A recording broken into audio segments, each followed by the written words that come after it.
All right, let's talk about the very important part, writing a personal statement for your residency application. Now, this is something you want to start right now. That means 2 or 3 months in advance if you're preparing for Match 2025.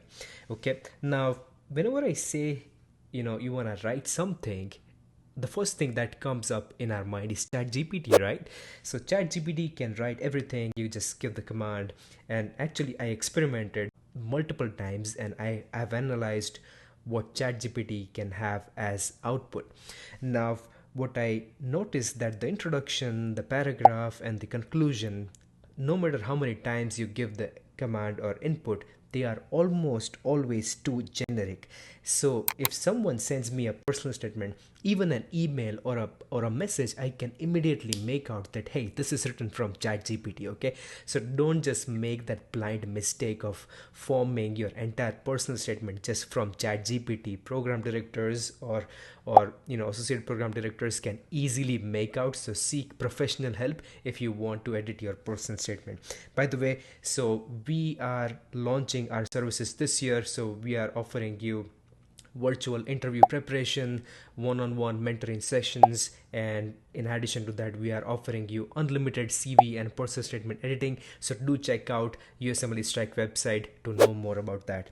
Now, why you need a good personal statement if you are applying for residency? Now, you already have those objective criteria, right? You have number of research, you have your scores in your step 2 and step 3. If you took your step 1 before it was pass and fail, you also have your scores from step 1. So you already have those objective data.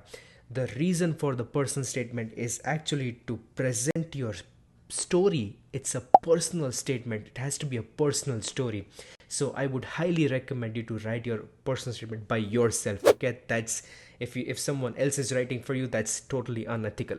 So write your own personal statement, write your bullet points, and then if you need help in revising and editing, you can always seek professional help. So it's a time to show your story. It's the time to show your strengths. It's the time to show and explain why you are perfect fit for that program. So here is how you can write your personal statement. Okay, so first of all, the first thing is you have to do is make an outline. Okay, I usually start by writing a hook, then introduction, then you have the body paragraph, and then finally the conclusion. So that's the general outline. Again, hook, introduction, body, and conclusion. Now in those you want to write all the points which I talked about. So first thing you want to do is write the draft answer for whatever questions I'm saying you right now. So write why you need that specialty, why you should be selected, why you want that particular program and why not others, what are your ultimately career goals, and what are your hobbies, and what's your story. So write just a draft. Just keep writing.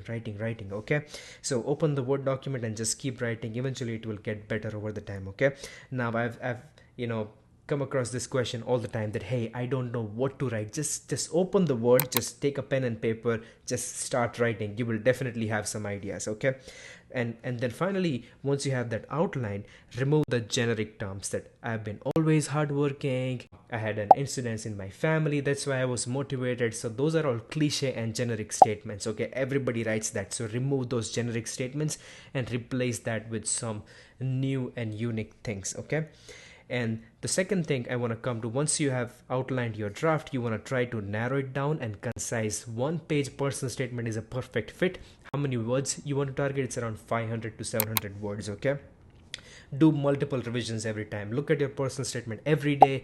Ask your friends and peers to review it. Ask your mentors, and then you finally have to seek a professional help to make a final touch and edit for your personal statement. Remember to avoid cheap quality edits. Okay, there are many services who can offer you $10 personal statement statement editing. That's not at all worth it. You cannot trust them. Okay, and then finally you should actually only ask for help from those who are really experienced. Okay, those who have already matched into fellowship, those who have already matched into residency program, and they know what program directors are expecting you to write in your personal statement. And then finally I want to also mention this, that how should you start your personal statement. So you should always, again, as I said, start from a hook, then a story, then certain body paragraph, and then finally your conclusion and paragraph should link back to your introduction and the hook. Okay, let's say why you chose internal medicine, then the story, and then conclusion should be linked to the introduction. There should be a logical and narrative flow in your personal statement to make that sound solid. Okay, and then finally I just want to mention that you can make multiple personal statements for different specialties and save them, and you can actually make multiple personal statement for different programs. Let's say you want to signal particular program, you can customize your personal statement according to that program. Hey, the reason why I'm applying or signaling program XXX is because of its strength in research, its strength in selecting, strong candidates or whatever. So that's the personalized personal statement for a specific program. You can also make that, but remember, while assigning, you have to make sure you are assigning correct personal statement to the correct program, otherwise that's a problem. Okay, so that's a summary of how you want to write your personal statement. Again, I'll be happy to answer your questions about personal statement, and in fact we are offering that service, so do check our USMLE website.